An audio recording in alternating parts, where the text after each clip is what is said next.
So yeah, this is the trail here down to the lake. I usually don't see anything in here except for those deer that one night where they came out. And like I said, it was a lot of fun running into them. You know, you'll hear birds, but I don't see much in here. The canopy's pretty thick and it's, you know, it's kind of dark, so. There's a deer laying down over there. You see a deer? Look, keep on going right in here. Is that it? Oh, yeah. Let me see. This is, yep. Oh, let me see. Okay.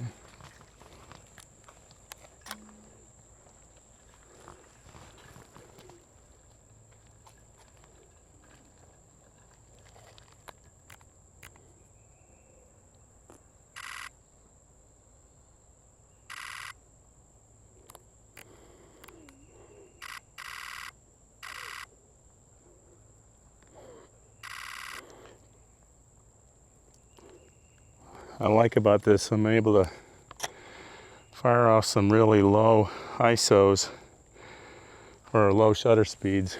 That was a good eye, Stanley. There's one right here too. Amazing that they're that close.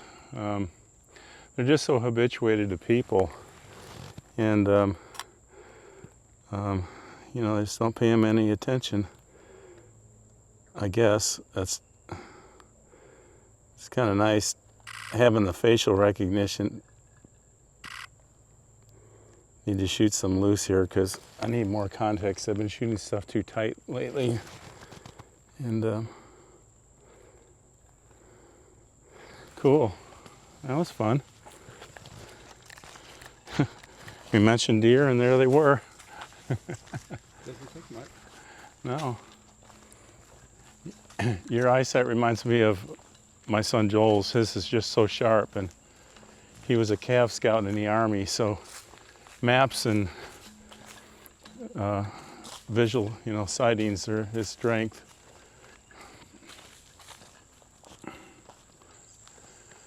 Occasionally I'll look in the meadows here. There's a meadow that we'll hit on the way down, and that grass was mowed down, but I had some birds, songbirds, that were perching on top of the weeds and the flowers. Like there's this Queen Anne's lace here, and I think there was some of that down there too, and that's all been mowed down.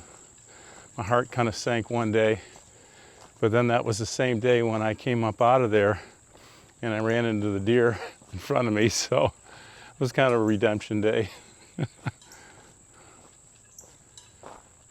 I can hear the tweeting. I did a check on the Hiawassee Wildlife Refuge up in Tennessee, where the sandhill cranes will start to come in around the end of November. So I've been keeping an eye on that. And this goes to the left here. And this is really shortcutting. This would be a kind of a serpentine trail here, and probably double the length. Oh, there they go. Do you see them bounding through saw the whitetails.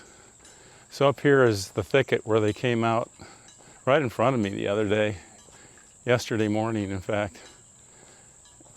And this is a little bit bumpy, so just watch your footing here.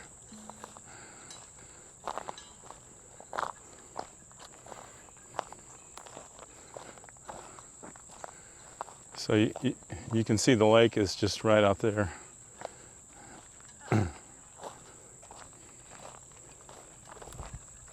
So this is the thicket here where they came out right there. And I was close to the sidewalk where they were, and all of a sudden they just walked out on me. Hi, how are you?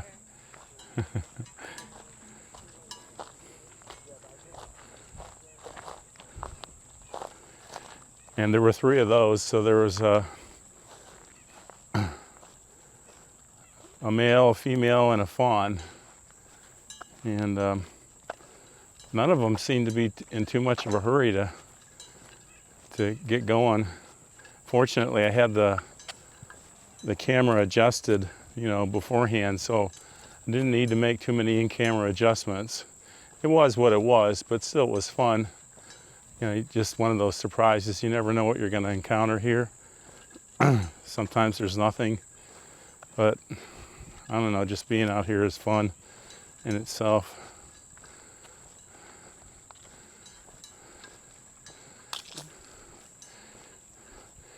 And I get the impression that this park isn't all that well. There's a little bit of rain coming down right now. This park isn't that well known yet because it's generally not that many people.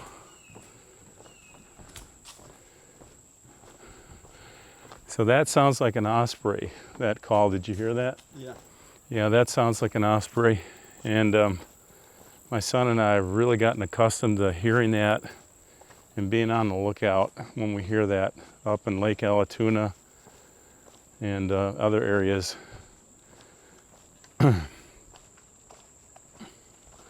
Sort of on my bucket list to photograph osprey is one catching fish. I had a couple of failed attempts. The unavailable light was pretty bad up at Lake Allatoona at the time that they started fishing, so then they were just too far away. But still kind of makes me hunger for more.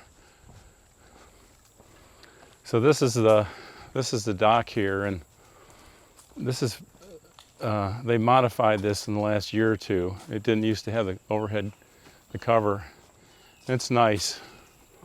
And I've never really had much of an introduction in wildlife photography. I'm just in the getting to understand stage, but the water levels vary quite a bit here seasonally, and you know, we had a run there where we were getting water, lots of rain every week, and so that shoreline was much farther back, and so the birds were back in the woods there, and they were fishing in those pools that are out of sight.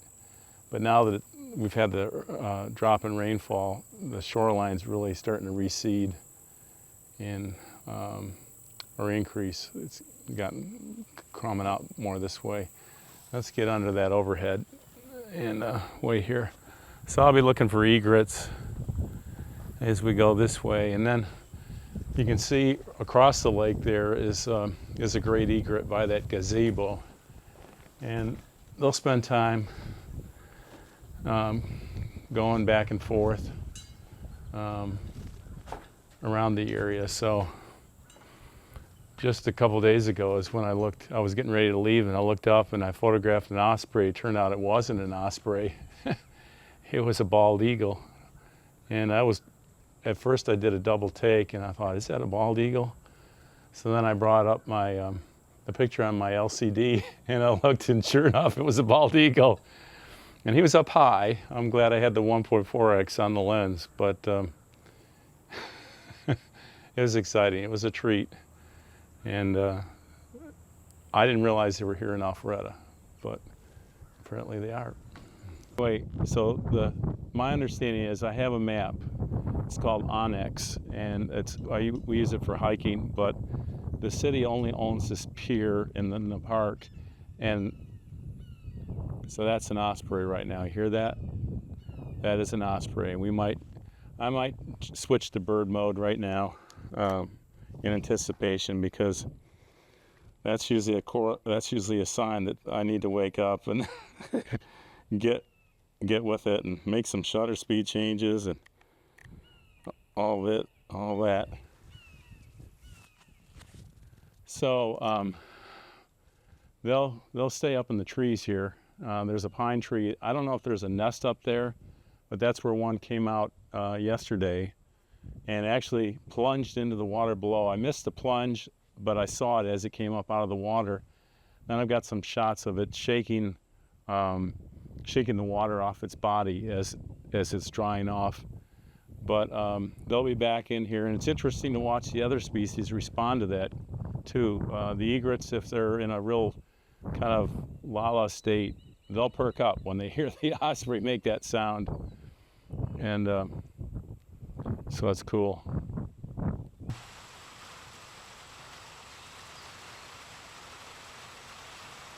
Yeah, one day it was during one of those still times, and suddenly a hawk appeared, and that was followed by a buzzard, and the sky was blue, saturated blue, and it just really popped against the sky, and it made the wait all worthwhile.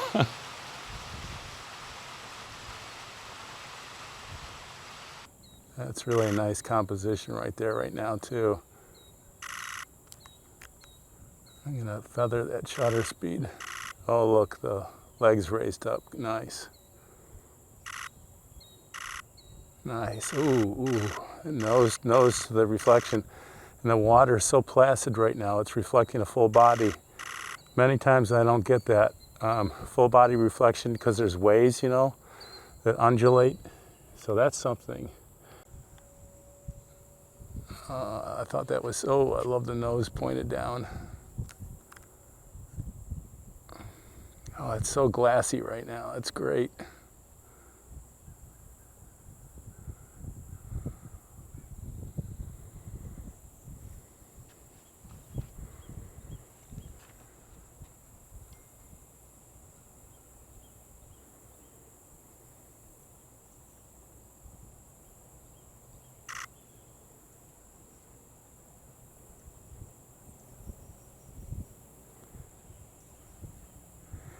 Of course, smaller birds, smaller fish, but some of the larger egrets. I mean, I saw a bass this big that they struggled to haul in, and finally they just left it because they couldn't swallow it, and that's unusual.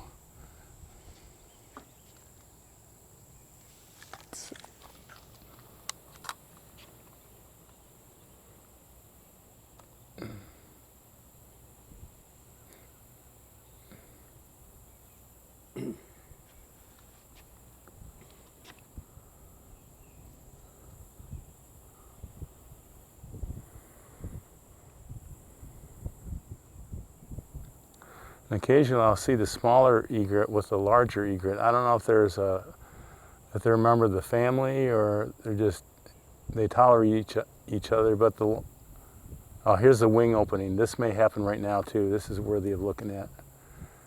They'll get on that and they'll start.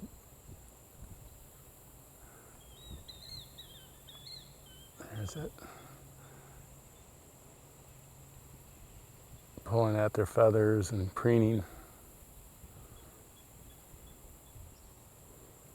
I spent most of my career photographing people, and when the assignments really started to thin out, that meant, for me at least, that the need to shoot people was less.